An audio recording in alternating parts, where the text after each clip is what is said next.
Son silenciosas, mortales y fáciles de hacer. Son lanzadas desde misiles, rociadas desde aeronaves y exprimidas de una botella. Matan con una velocidad aterradora. Se les conoce como las bombas nucleares de los pobres y son una amenaza creciente. Ahora las armas químicas y biológicas en Maravillas Modernas.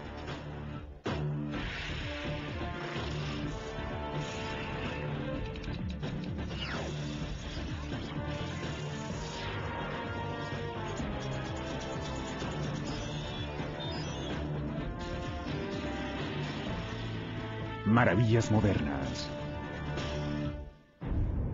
En la mañana del 20 de marzo de 1995 se inició una nueva era del terrorismo internacional. Ese día, 11 pequeños contenedores del gas neurotóxico químico sarín fueron transportados por miembros de un culto practicado por fanáticos japoneses llamado Aum Shinrikyo a 5 líneas distintas del tren subterráneo de Tokio. Los contenedores de polietileno envueltos en diarios fueron perforados para liberar su contenido mortal. Cuando los trenes llegaron a las estaciones, un vagón tras otro de pasajeros enfermos y aterrorizados caían presas de la tos y el vómito. 5.000 personas fueron afectadas y 12 perdieron la vida. La exposición a pequeñas cantidades de gases neurotóxicos como el sarín puede causar dificultades para respirar, visión borrosa y severos dolores de cabeza. Dosis más altas pueden causar pérdida total del control muscular y la muerte. Según los expertos, de no haber sido por las impurezas presentes en el gas neurotóxico de confección doméstica utilizado por el culto Aum Shinrikyo, el ataque pudo haber sido mucho más letal. Los científicos que examinaron el caso de cerca se encontraron con que, aunque mató a 12 personas, dirían que solo habían sido 12 personas y que habíamos tenido suerte, pues una mezcla pura podía haber sido mucho más tóxica y podía haber matado a cientos o miles de personas. La buena noticia fue que el grupo no pudo hacerlo bien. Es muy difícil. Hacer bien la diseminación es difícil. Es difícil planificar y llevar a cabo un ataque de esa naturaleza. Pero la mala noticia es que lo intentaron. El culto Aum Shinrikyo había lanzado ataques con anterioridad en Japón, aunque sin éxito, con la bacteria del anthrax, un agente de guerra biológica. También habían viajado a Zaire en un intento infructuoso por obtener el mortal virus del ébola. El culto planificaba seguir el ataque con gas neurotóxico de Tokio con ataques similares en Nueva York y Washington. El culto Aum Shinrikyo se convirtió en el primer grupo distinto a una nación en tiempos de guerra en usar armas químicas o biológicas a gran escala. En términos simples, las armas químicas usan veneno y las armas biológicas utilizan un virus o una bacteria para causar enfermedades o la muerte. Las armas químicas o AQ incluyen agentes como el cloro, el gas mostaza y el gas neurotóxico. Las armas biológicas o AB incluyen agentes como el anthrax, la peste o la viruela. Con frecuencia se hace referencia a los instrumentos silenciosos de la muerte como los AQB. Se les utiliza con más frecuencia en la guerra, en caso de haber una dificultad insuperable. Han sido más efectivas cuando las víctimas son tomadas por sorpresa, sin protección y sin manera de responder.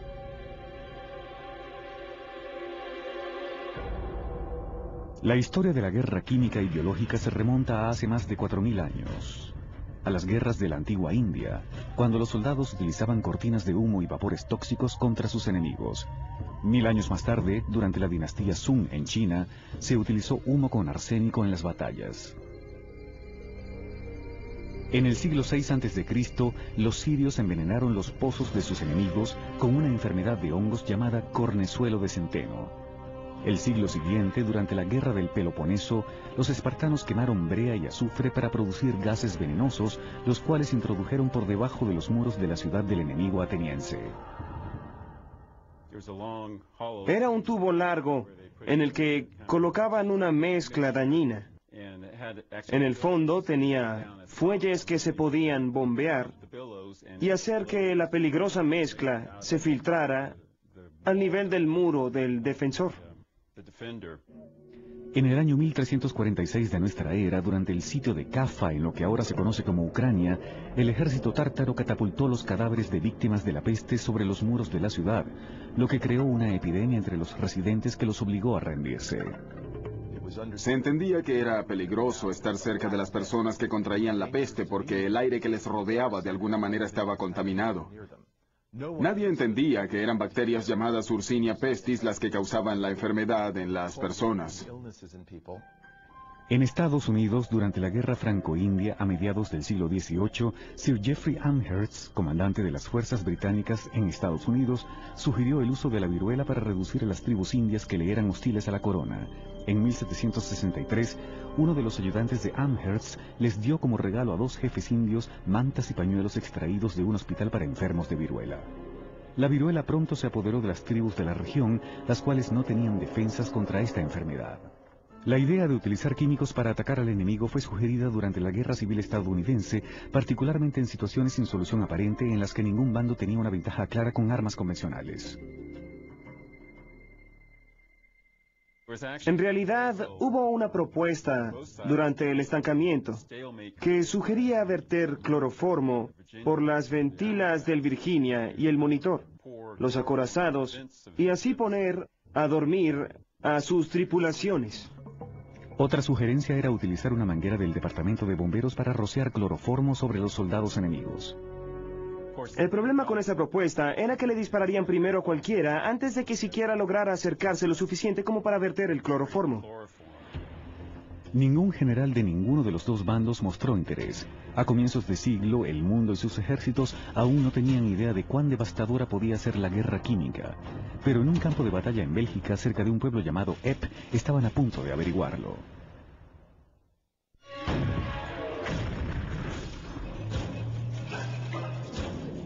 En 1915, la Primera Guerra Mundial estaba estancada. A ambos bandos se les hacía imposible sacar a su oponente de las trincheras utilizando armas convencionales. Al final de la tarde del 22 de abril, cerca del pueblo belga de Epp, soldados franceses, canadienses y británicos se encontraban fuertemente atrincherados de cara a las líneas alemanas cuando las fuerzas alemanas pusieron a prueba una nueva y devastadora táctica. Esperaron a que los vientos soplaran en dirección a las trincheras de los franceses y británicos y liberaron 168 toneladas de cloro líquido que se hallaban en 6.000 cilindros que fueron llevados secretamente a la línea de frente durante la noche. Una nube amarilla de cloro mortal cruzó la tierra de nadie. Por ser más pesado que el aire, el gas descendió hasta el suelo y penetró hasta lo más profundo de las trincheras aliadas, causando severas quemaduras en las gargantas y pulmones de los desprevenidos soldados.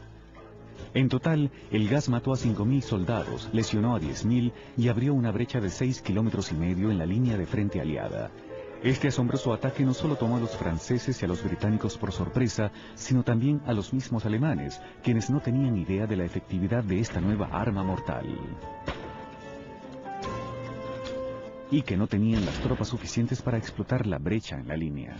Más tarde el cloro sería utilizado por ambos bandos durante la guerra, al igual que una nueva y más efectiva arma química llamada agente mostaza. La máscara antigas ya no era protección suficiente contra un ataque químico porque el agente mostaza causaba daños severos a cualquier porción expuesta de piel. El gas mostaza era considerado el rey del campo de batalla. Era difícil protegerse del agente mostaza, porque había que tener protección en todo el cuerpo para evitar contaminarse. Provocaba llagas en todo el cuerpo. A los soldados que no estaban protegidos con máscaras antigas, el gas mostaza también podía quemarles los pulmones. Era disparado con proyectiles de artillería que escupían minúsculas gotas de un líquido marrón aceitoso al estallar. Tenía el olor punzante de la mostaza o del rábano picante. A los soldados que llevaban máscaras antigas, al principio el líquido les parecía inofensivo, pero después de algunas horas, luego de que el gas mostaza se alojaba entre sus botas y ropas, podía causarles enormes llagas, dolorosas quemaduras, vómitos y ceguera temporal. Cuando Estados Unidos se unió a las fuerzas aliadas en abril de 1917, el ejército estadounidense no tenía entrenamiento ni equipos para luchar una guerra química. Esto cambiaría unos meses después cuando el presidente Woodrow Wilson